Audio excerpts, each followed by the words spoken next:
ముందుగా రాష్ట్ర మంత్రిగా యావత్ తెలంగాణ రాష్ట్ర ప్రజలందరికీ మక్తల్ నియోజకవర్గ ప్రజలందరికీ కూడా ఆ పరమశివుని అనుగ్రహం అందరికీ ఉండాలని భక్తులందరూ కూడా మహాశివరాత్రి శుభాకాంక్షలు తెలియజేస్తూ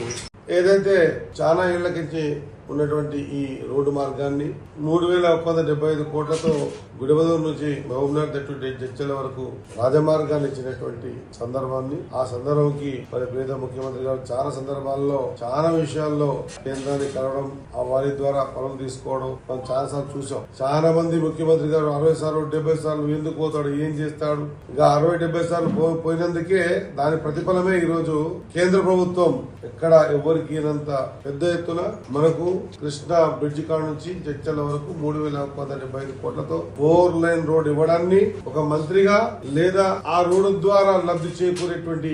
మక్తల్, నాన్పేట్, మహబూబ్నగర్, దేవరకథ నియోజకవర్గ ప్రజల తరఫున, ముఖ్యంగా మక్తల్ నియోజకవర్గ ప్రజల తరఫున నా హృదయపూర్వక ధన్యవాదాలు తెలియజేస్తా ఉన్నా కేంద్ర ప్రభుత్వానికి.